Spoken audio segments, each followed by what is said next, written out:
নমস্কার, আমি শ্রেয়া। আপনারা দেখছেন সে অনেক কথা উইথ শ্রেয়া।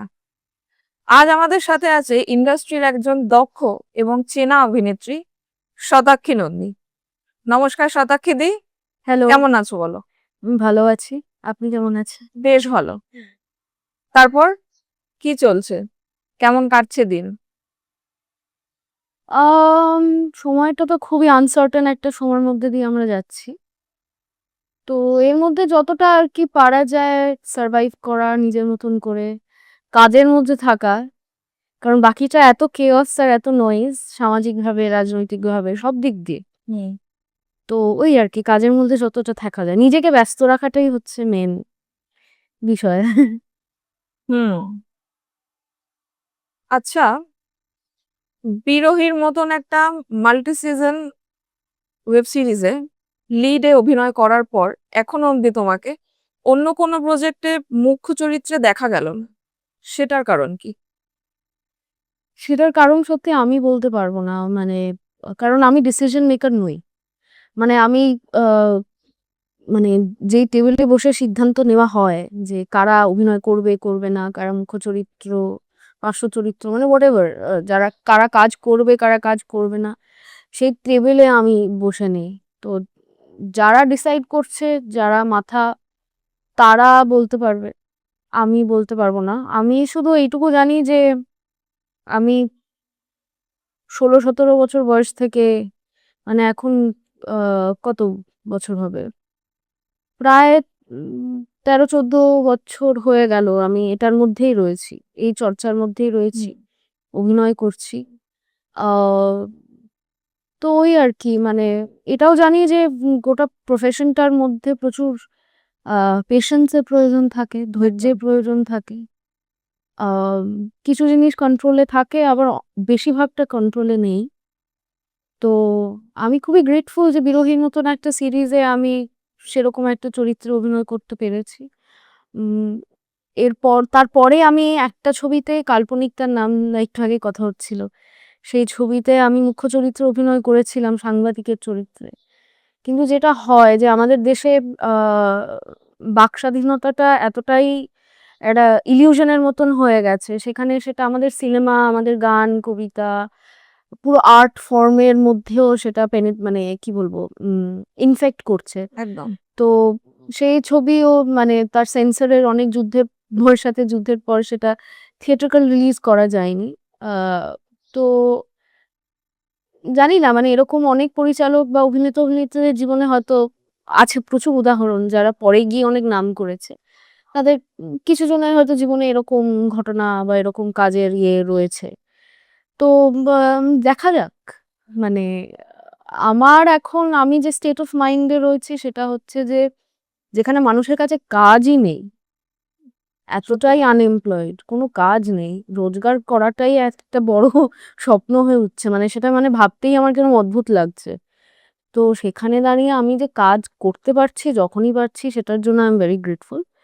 আ মুখ্য চরিত্র দেখা যাক। হলে হবে, না হলে ঠিক আছে। আচ্ছা, এবার একটা কথা বলো। হুম। ফিল্ম ইন্ডাস্ট্রির যে ইন্টারনাল একটা পলিটিক্স চলে, মোর অর লেস সবাই জানি আমরা। হুম। এই পলিটিক্স কি তোমার কাজকে কোনোভাবে ডিস্টার্ব করেছে বা কোনো হ্যাম্পার করেছে? আমার কাছে ডিরেক্টলি আমার কানে কিছু আসেনি। যে আমাকে নিয়ে বা আমার কোনো কাজের ইনভলভমেন্ট নিয়ে কোনো কাঠি করা বা হোয়াটএভার মানে এইগুলো আমার কানে ডিরেক্টলি আসেনি। এটা যে এক্সিস্ট করে না এটা ডিনাই করা বা এক্সিস্ট করে এটা ডিনাই করাটা খুবই মূর্খের বিষয় হবে। আমি সেটা একেবারেই ডিনাই করছি না। কিন্তু আ আমি এইটুকু জানি যে শুধুমাত্র অভিনয়ের দক্ষতা নিয়ে কাজে এগিয়ে যাওয়াটা is not the only factor uh এখানে। আ হতে পারে সেটা অন্য ইন্ডাস্ট্রির ক্ষেত্রে মানে আমি বম্বেতে বা অন্য রিজনে কি হয় আমি জানি না। কারণ আমি ওখানে কাজ সেরকম খুব একটা করিনি। কলকাতাতেই আমি বেসড। তো আমি চারপাশে যা দেখতে পাচ্ছি আমি সেই নিরিখেই বলতে পারবো যে আমি অভিনয় করতে পারি, অভিনয় ভালো, সেই সূত্রে আমাকে অডিশনের জন্য ডাকা হবে বা কাস্টিং এর জন্য ভাবা হবে। সেই সেটাই একমাত্র বেসিস কাজ পাওয়ার। সেইটা নয়, আমি সেটা বুঝে গেছি। বাকিটা কি আমিও জানি না। আমিও ফিগার আউট করার চেষ্টা করছি। আচ্ছা। আচ্ছা, তুমি তো স্টেজ করেছো, হুম। ক্যামেরার সামনেও কাজ করেছো। তো এই দুটোর মধ্যে কোনটা বেশি তোমাকে আকর্ষণ করে? কেন করে? আসলে আমার জন্য দুটোই ইন্টারকানেক্টেড। কারণ গোটাটাই আমার জন্য একটা পদ্ধতির মতন, আমি যদি ভাবি, একটার থেকে আরেকটা ট্রানজিশন। আমি ১ম এ মঞ্চে অভিনয় করা শুরু করি। অ্যাকচুয়ালি ১ম এ নাচ করা শুরু করি। তারপরে ওখান থেকে আমি মঞ্চে অভিনয় করা শুরু করি। মঞ্চে অভিনয় করতে, করতে তারপরে ক্যামেরার সামনে অভিনয় করার সুযোগ একটা থেকে একটা আরেকটা। থেকে আরেকটা। তো আমি তো সেরকম ইনস্টিটিউশনাল ট্রেনিং করি না, যেরকম অনেক অ্যাক্টরস বিদেশে মূলত। Hmm. They go through an rigorous acting training. কারণ এরকম ইনস্টিটিউশনালাইজড একটা সিস্টেম রয়েছে। বিভিন্ন অ্যাক্টিং মেথডস, বিভিন্ন অ্যাক্টিং স্কুলে। আমার তো সেরকম কোনো পার্টিকুলার অ্যাক্টিং স্কুলে ট্রেন করার বিষয় থাকেনি। মানে আমি কাজ অন করতে দ্য গো করতে কাজ করতে, করতে আমি আ শিখেছি। কারণ আমি শুধু প্রসেনজিমে নাটক করিনি। আমি প্রসেনজিমে নাটক করেছি। বিভিন্ন জায়গায় ঘুরে, ঘুরে মানুষের মধ্যে নাটক করেছি। আমি বিভিন্ন ধরনের সিনেমা, ওয়েব সিরিজে কাজ করেছি। আ মূলত অল্টারনেটিভ ইন্ডিপেন্ডেন্ট কাজই বেশি এসেছে আমার কাছে এখনো পর্যন্ত। কমার্শিয়াল বা মেইনস্ট্রিম কাজ বলতে যেটা বুঝি সেটা হয়তো হাতে গুনে কয়েকটা। তো এই সবকিছুর মধ্যে একটা অভিজ্ঞতা তৈরি করতে, করতে আমি করেছি। তো আমি বেসিক্যালি আমি যেটা বলার চেষ্টা করছি, আমি একটা মিডিয়াম থেকে যা শিখেছি, সেটার থেকে আমি অন্য মিডিয়ামের মধ্যে ঢালার জন্য কি ব্যবহার করতে পারি, সেরকমভাবে বুঝতে, বুঝতে গেছি। তো আমার মনে হয় যে আমি যদি মঞ্চে অভিনয় না করতাম, আমি হয়তো ক্যামেরার সামনেও হয়তো মানে আমার এক্সপেরিয়েন্স এ বা আমার কাজের যে প্রসেসটা গেছে, সেটার থেকে যদি দেখি, আমি মনে করি যে আমার জন্য পুরোটাই ইন্টারকানেক্টেড। আমি যদি আ মঞ্চে কাজ না করতাম, তাহলে হয়তো ক্যামেরায় কাজের মধ্যে আমি অনেক কিছু ব্যবহার করতে পারতাম না, যেগুলো আমি মঞ্চে কাজ করতে, করতে শিখেছি। যদিও they are very two different mediums, তাও আমি মনে করি কোথাও না কোথাও একটা কানেকশন থেকে যায়। অবশ্যই। হুম। আচ্ছা। আচ্ছা, নধরের ভেলায় তোমার অভিজ্ঞতা কেমন? আ এক কথায় বলা খুবই মুশকিল। এটুকু বলতে পারি দুর্দান্ত অভিজ্ঞতা। কারণ আ মানে এই যে বাইরে যে আওয়াজটা আমরা শুনতে পাচ্ছি, মানে এটা থেকে আমার ভীষণ নদরের বেলার ইয়েটা মনে পড়ছে। কারণ এক্সপেরিয়েন্স, কারণ আমরা একটা অদ্ভুত মেটা এক্সপেরিয়েন্স। মেটা বলতে গেলে আ সার্কাসের তাঁবুর মধ্যে শুটিং, ওই জলঙ্গি নদীর ধারে, এবং ওটাই আমাদের সেট। আমাদের আলাদা কোনো ভ্যানিটি ভ্যান ছিল না। যে ভ্যানে ঢুকছি, তারপরে চরিত্রের মতন রেডি হয়ে বেরিয়ে এসে তারপর শট দিচ্ছি, আবার ঢুকে যাচ্ছি। দুপুর থেকেই ওখানে ঢুকে যেতাম, ওখানেই থাকতাম, চরিত্রের কস্টিউম গুলোতেই থাকতাম। আবার পরের দিন ভোর অবধি শুটিং করে আমরা আবার চলে আসতাম। তো আ সেইখানে মানে কখন সিনেমা আর কখন রিয়ালিটি, এই দুটোকে না অদ্ভুতভাবে ব্লেন্ড করে গেল। মানে এটা খুবই অদ্ভুত। আমার সাথে মানে মানে প্রচুর, হ্যাঁ, ভালো, ভালো শুটিং এর এক্সপেরিয়েন্স রয়েছে, দুর্দান্ত এক্সপেরিয়েন্স রয়েছে। কিন্তু এইটা আমার জন্য ১ম ছিল যে আমি সিনেমা করছি আর রিয়ালিটি কোনটা, মানে দুটোই এক হয়ে গেল। কারণ চরিত্রের ওই অবস্থাতেই তো রয়েছি। সারাটা দিন, রাত, ভোর অবধি। তো মানে এইটা এক কথা বলা খুবই মানে মুশকিল। মানে এই অভিজ্ঞতা আমার মনে হয় খুবই কম হয়। মানে once or a few times in a lifetime, তো তার মধ্যে হলো আরকি। মানে খুবই রিল আর রিয়েল এর মধ্যে খুব একটা পার্থক্য করতে পারোনি। হ্যাঁ, মানে যদি colloquially বলে ওইভাবে যদি বলি, it is like that. কারণ আ যেটা বললাম যে আমি সামনে দেখছি এত বড়, বড় সব অভিনেতা, অপরাজিতা দি, ঋত্বিক দা, প্রিয়াঙ্কা দি, অমিত দা, বাকি সবাই যারা আছে, তারা সবাই ওই চরিত্রের বেশে আমিও তাদের সাথে, এবং শুটিং হচ্ছে, এবং সেখানে একটা পুরো মেলা ১৩ দিন যে আমরা ছিলাম, শুটিং করেছিলাম, ওটা কিন্তু সার্কাসের তাঁবুটা ছিল। ওটা কিন্তু একটা মেলা তৈরি করা হয়েছিল। নাগরদোলা সব যেরকম থাকে, টিকিট কাউন্টার থেকে আরম্ভ করে সব পুরো মেলা। এবং সেই মেলাতে গ্রামের লোকে আসছে, এবং ওরা এটাই জেনে আসছে যে সত্যি সার্কাস আর মেলা বসেছে। পরে তাঁবুর মধ্যে ঢুকে আশেপাশে দেখছে ক্যামেরাতে কিছু একটা হচ্ছে। কিন্তু গোটাটাই এমন অদ্ভুত রিয়াল হয়ে গেল। কিন্তু অথচ সিনেমা, মানে এইটা আমার জন্য ১ম, মানে মানে সাংঘাতিক অভিজ্ঞতা। প্রদীপ্ত দা, হুম। ডিরেক্টর প্রদীপ্ত দাকে তুমি 10-এর মধ্যে কত দেবে? না, আমার সে যোগ্যতা নেই। প্রথমত মানে ছোটবেলা থেকে এই রেটিং ব্যাপারটাই আমি বুঝতে পারি না। মানে কে ডিসাইড করবে, কি করে ডিসাইড করব যে ১ এর মূল্য কত, ১০ এর মূল্য কত? আমি জানি না। আমার একদমই কোনো যোগ্যতা নেই। মানে শুধু প্রদীপ্ত দাকে কেন, কোনো আর্টিস্ট বা কোনো পরিচালক বা যেকোনো আর্টিস্টকে আমি মনে করি আমার সেই যোগ্যতা নেই রেট করার। হ্যাঁ, আমার ভালো লাগে কি খারাপ লাগে সেটা আমার obviously আমার স্বাধীনতা আছে সেই সেই ওপিনিয়নটা রাখা নিজের কাছে। কিন্তু রেট আমি করতে পারব না। মানে নট বিকজ কি ভাববে? মানে আমি সত্যি মনে করি যে আমি কি করে একজনকে রেট এর নাম্বারে ফেলা আমি পারব না। কিন্তু আমি মনে করি যে I am very grateful to him as a director. আমি উনার সাথে কাজ করে মানে অদ্ভুত অনেক কিছু শিখেছি। সিনেমাকে একরকমভাবে দেখা শিখেছি। নিজের অভিনয়কে ক্রিটিক্যালি বোঝা শিখেছি একরকমভাবে, এবং সেই অভিজ্ঞতা সারা জীবন থেকে যাবে।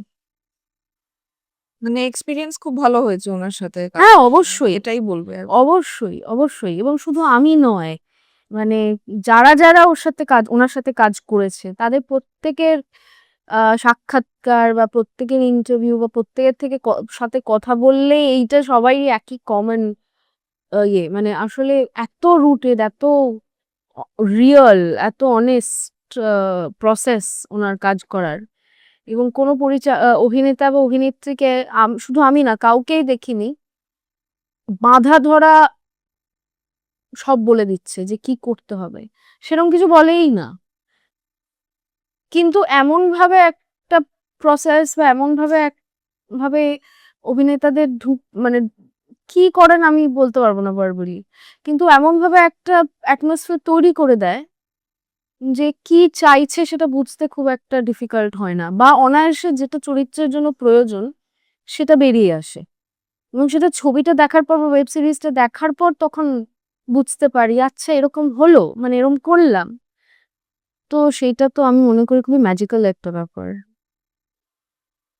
হুম। আচ্ছা, তুমি তো অনেক ধরনেরই কাজ করেছো। এবার বলো, ইন্ডিপেন্ডেন্ট ফিল্ম আর বিগ ব্যানার ফিল্ম, মানে দুটো তো এক্সপিরিয়েন্স আলাদা থাকে। তো এই দুটোর মধ্যে তোমার প্রেফারেবল, তোমার জন্য তোমার পক্ষে কোনটা বেশি, মানে কোনটাতে বেশি তুমি স্বাচ্ছন্দ্য বোধ করবে?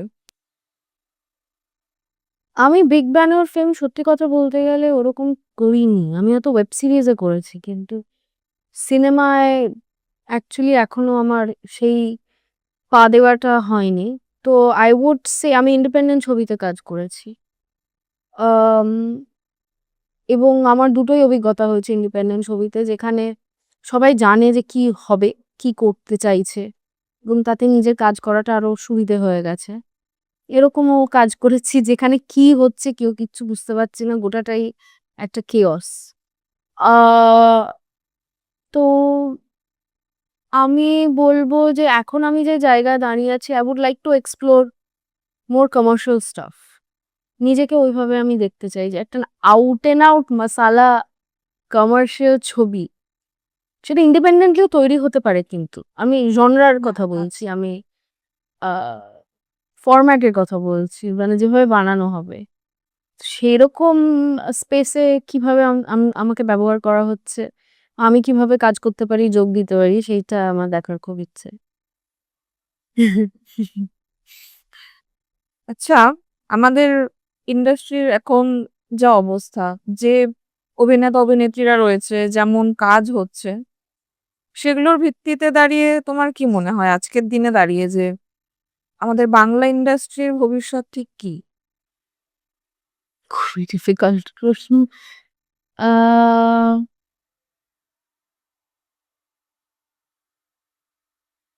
বাংলা ইন্ডাস্ট্রির ক্ষেত্রে এখন সত্যি কথা বলতে গেলে খুব আমরা দেখতে পাচ্ছি কি অবস্থা। তো সেখানে দাঁড়িয়ে এটা যেমন ঠিক যে খুবই মানে একটা করুণ অবস্থা, সিনেমা হল বন্ধ হয়ে যাচ্ছে। বাংলা ছবি সেরম লোকে হল ভরিয়ে দেখছে না, যেরকম আমরা ছোটবেলায় যে নস্টালজিয়াটা রয়েছে হল ভরিয়ে সিনেমা দেখার। আম কিন্তু আমার মনে হয় আমি মানে সেটা সংখ্যা অনেকটা না হলেও তার প্যারালালি কিন্তু নতুন ভাবনার একটা আলোড়ন দেখতে পাচ্ছি, যেখানে এই যে কনভেনশনালি ফর্মুলা বেসড সিনেমা তৈরি হচ্ছে যেটা হয়তো আর ওয়ার্ক করছে না, দর্শক আর দেখতে পাচ্ছে না।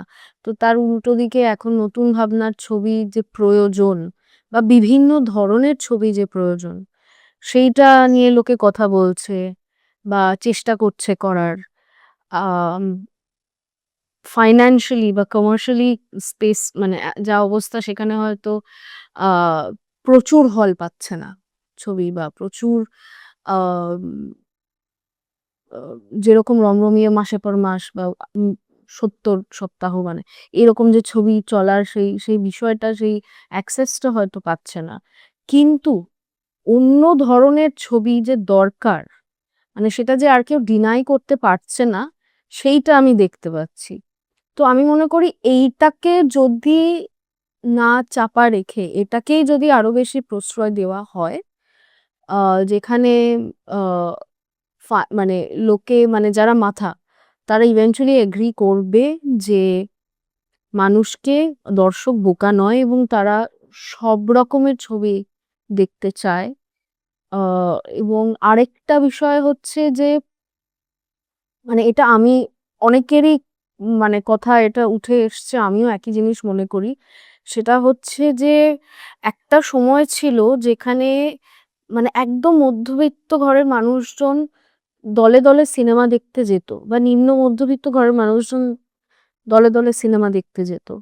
কিন্তু এখন এই গোটা মাল্টিপ্লেক্সের সিস্টেম হয়ে গিয়ে যেখানে ৩০০, ৳৩৫০ টিকিটের দাম, সেখানে আবার ৳৩০০ র ৳৪০০ র পপকর্ন, সেখানে আবার উবার করে যাওয়া বা গাড়ি ভাড়া করে যাওয়া, এই যে গোটা মাল্টিপ্লেক্সের একটা সাডেনলি এইরকম একটা খরচা, সেখানে দুজন দেখতে গেলেই তো ৳১,০০০ চলে যাবে। ৮০০ থেকে ৳১,০০০ চলে যাবে। Not everyone can afford that. এবং তারা কিন্তু প্রাইমারিলি কোনোদিনই বাল্ক অফ আ অডিয়েন্স ছিল না সিনেমার। তাই মানে আমার মনে আছে আমি যখন ছবি দেখতে যেতাম হলে ৳৫০ য় ৳৬০ য় টিকিট কেটে ছবি দেখেছি। এবং সেগুলো দুর্দান্ত সব ছবি দেখেছি। মানে আ মানে ন্যাশনাল টু বিদেশি বাংলা ছবি সবই দেখেছি। তো আমার মনে হয় এইটাও কোথাও একটা ফ্যাক্টর যে কেন দর্শক হলে সিনেমা দেখতে যাচ্ছে না। এক হচ্ছে কি ধরনের ছবি, আরেক হচ্ছে accessibility টা। তো এইটা নিয়ে আমার মনে হয় কনভারসেশন যে হচ্ছে এইটাকে আরো বাড়ানো দরকার। এটা যদি বাড়ে এবং সেটার উপরে যদি enact করা হয়, সত্যিই যারা বিভিন্ন ধরনের ছবি বানাতে চাইছে, যারা আর্টিস্টিক্যালি নতুন কিছু pursue করতে চাইছে, তারা যেন যে বাজেটেই পারুক কিনা, সেই বাজেটে যেন করতে পারে এবং সেটা যেন মুক্তি পায়। মানে এইটা হচ্ছে আমার মনে হয় এইটাতে যদি আ দৃঢ়ভাবে স্টিক করা যায়, তাহলেই আমার মনে হয় মানুষ বিভিন্ন ধরনের ছবি দেখতে পাবে এবং তারা হলে গিয়ে ছবি দেখবে। আচ্ছা, এবার আমাকে বলো, আজ থেকে ১০ বছর পরে নিজেকে ঠিক কোথায় দেখছো? আমি এতদূর ভাবিনি। আগে ভাবতাম। কিন্তু ওই আরকি আমার মনে হয় আমরা যত বড় হই তত we realize যে let go করা কত দরকার। আমার এখন একটা ফেজ চলছে। যেখানে আ আমি নিজেকে বারবার রিমাইন্ড করি যে nothing is in your control. তো যেহেতু nothing is in my control, এবং আমি নিজেকে সত্যি অত সিরিয়াসলি নিতেও চাই না। আমার মনে হয় খুব স্ট্রেসফুল ব্যাপারটা। এত স্ট্রেস আমি নিতে পারব না। তো সেক্ষেত্রে ১০ বছরের বাদে কি হবে কিনা আমি জানি না। আমি শুধু এইটুকু জানি যে আ আমি আরো empowering strong ক্যারেক্টার্স করতে চাই। আম আমি এমন কোনো মহিলা চরিত্র করতে চাই না আম যা যাকে শুধুমাত্র তৈরি করা হয়েছে কোনো পুরুষ চরিত্রকে uplift করার জন্য। যার নিজের একটা এজেন্সি রয়েছে এবং সেই চরিত্রগুলো পাওয়ার জন্য যাতে আমাকে বেশি যুদ্ধ না করতে হয়। এই আর আর কতটা নিজেকে আমি এক্সপ্লোর করতে পারি বিভিন্নভাবে। একটা জিনিস বরাবরই আমার মধ্যে ছিল এবং আ অনেক অভিনেতাদের মধ্যে রয়েছে। সেটা হচ্ছে আগে যা করেছি সেগুলো যাতে না করি। প্রত্যেকবার নিজেকে নতুন ভাবে Explore যাতে করতে এক্সপ্লোর চাও। করতে পারি অ্যাজ অ্যাক্টরস কতটা পুশ করতে পারি। তো সেইটা যদি ক্রমশ হতে থাকে আমি তাতেই খুশি। আচ্ছা, রিসেন্ট টাইমসে আমাদের ইন্ডাস্ট্রিতে অনেক বড় মাপের অভিনেতারা গত হয়েছেন। তো যেসব দিকপাল অভিনেতারা গত হয়েছেন, তাদের মধ্যে বা কোনো একজন যে তোমার মনে হয়েছে যে, ইস! ওনার সাথে যদি একটু স্ক্রিন শেয়ার করতে পারতাম। এরকম কে আছেন? মানে কারা রাহুল দা ছাড়া আর কারা হচ্ছে?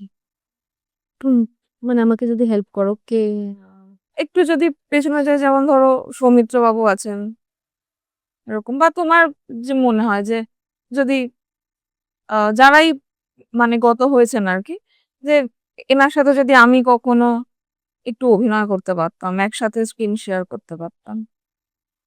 রাহুল দার সঙ্গে করেছি অ্যাকচুয়ালি সিরিয়ালে। সৌমিত্র বাবুর সঙ্গে অভিনয় করে ওঠা হয়নি। আসলে আম ওই যেটা বললাম যে মানে ভেবে মানে কি হবে? মানুষটা তো নেই আর। তো আ কিন্তু তাদের লেগাসি থেকে যাবে। সেটাকে আমি এখনো ভীষণ রেসপেক্ট করি। উম এটি আচ্ছা, আজকের দিনে দাঁড়িয়ে ধরো তোমার হাতে বিপুল ক্ষমতা। এরকম অবস্থায় কোনো জিনিস তোমার মানে তোমার মনে হচ্ছে যে এটা আমি চেঞ্জ করব, এটাতে আমি বদল আনবো। সেটা কি? মানে এমন নয় যে আমি শুধু ফিল্ম ইন্ডাস্ট্রি বা কিছু। সে ফিল্ম ইন্ডাস্ট্রি হোক, পলিটিক্স হোক, মানুষের চিন্তা হোক, যেকোনো সেগমেন্টে যে এইটা আমি যদি বদল করতে পারতাম তাহলে খুব ভালো হতো। প্রথমত আমি তো কোনো রকমেরই এত বিপুল ক্ষমতা চাইই না লাইফে। এতটা আমার আমি ভীষণই মানে মনে করি যে বরঞ্চ সেটাতে প্রবলেম। তার উল্টো দিকে দাঁড়িয়ে থাকাটা ইজ বেটার। আ ক্ষমতার উল্টো দিকে যতটা দাঁড়িয়ে নিজের কাজ করা যায় সেটাই আমার মনে হয় বেশি কাজের। কিন্তু যেহেতু মানে আমি যদি ধরে নিচ্ছি গিভেন যে এরকম যদি কিছু হয়, I would say a safety for women. Safety for women. আচ্ছা। তাহলে আমি যদি এই প্রশ্নটাকেই তাহলে একদম যদি ক্যাটেগরিতে ফেলে দিই যে ইন্ডাস্ট্রির মধ্যে এমন কোনো কিছু যেটা এটা চেঞ্জ হওয়া দরকার। তোমার মনে হচ্ছে যে এই জিনিসটা চেঞ্জ হওয়া দরকার। আমার আসলে ব্যাপারটা হচ্ছে যে আমি এখনো তো এতটাও সুপিরিয়র জায়গায় নেই। মানে সেটা তার মানে এই নয় যে কারো ওপিনিয়ন থাকা উচিত নয়। সেরকম আমি বলছি না। আম আমি শুধু বলব মানে not just for women but entirely uh যদি মালায়ালাম সিনেমা বা তামিল সিনেমার ক্ষেত্রে দেখি, যেরকম অভিনেতা-অভিনেত্রীরা অভিনয় করে। আ আমার মনে হয় আমাদের এখানেও যদি আ মানে হ্যাঁ, দেখো মানে কাজ করতে বা কারো যেহেতু it's an art form, it's not a corporate company IT sector মতো নয়, রাইট? ভীষণ একটা ব্যক্তিগত আদান-প্রদান, intellectually যা মানে ওই কানেক্টটা তৈরি হলে তখন কাজ করতে মানুষ স্বচ্ছন্দ বোধ করে। সেটা সবার ক্ষেত্রেই প্রযোজ্য। কিন্তু আমি মনে করি যে যেহেতু ইটস অ্যান ইন্ডাস্ট্রি যদি ধরি, তাহলে আমার মনে হয় পার্সোনাল ইকুয়েশন বাদে অভিনয় একজন পারছে কি পারছে না সেই ভিত্তিতে আহ, বা অভিনয়ের ক্ষমতার জায়গা থেকে সেই ভিত্তিতে যদি আরো বেশি মানুষদের বা অ্যাক্টরদের অডিশন হোক, কাস্টিং হোক, এগুলোর ক্ষেত্রে ভাবা হয়, I think that is better. I think ওই শিফটটা যদি হয় তাহলে খুব ভালো হয়। না হলে আমার মনে হয় অনেক ট্যালেন্টেড অভিনেতা অভিনেত্রীরা মানে কাজ পায় না সেটার জন্য। মানে যেটা এখন সত্যি, খুব সত্যি কথা যেটা। আমার তো মনে হয় আচ্ছা, এবার আমরা আমাদের শো এর স্পেশাল সেগমেন্টে যাব, র্যাপিড ফায়ার রাউন্ড। রেডি? হ্যাঁ। প্রথম প্রশ্ন, শাড়ি অর জিন্স?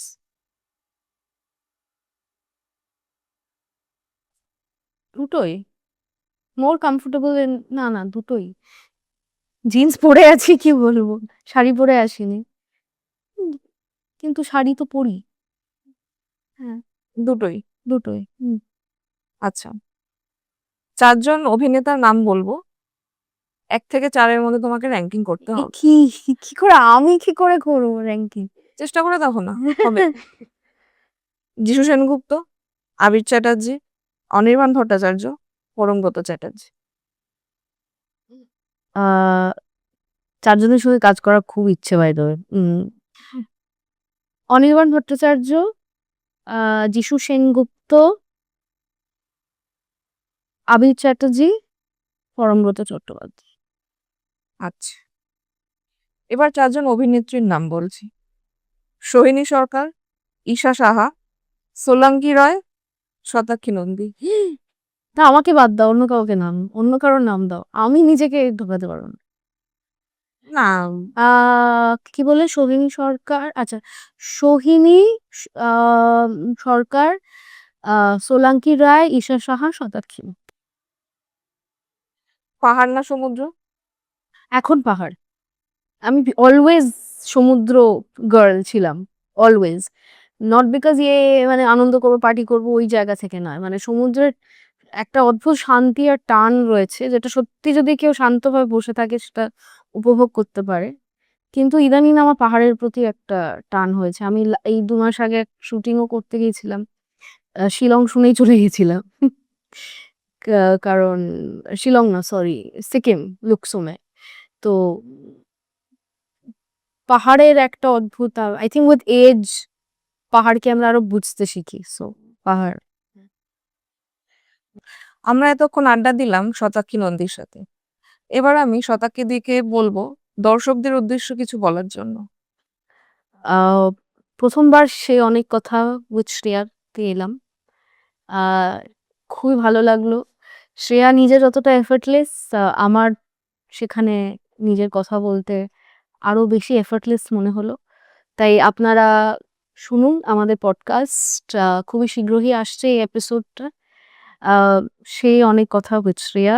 সাবস্ক্রাইব করতে ভুলবেন না, শেয়ার, কমেন্ট, লিঙ্ক দেওয়া থাকবে, সো ডু লিসেন। আর হ্যাঁ, এনজয় লাইফ, আর যেটা ভালোবাসেন সেটাই করতে থাকুন, অ্যান্ড গরমে ভালো থাকবেন।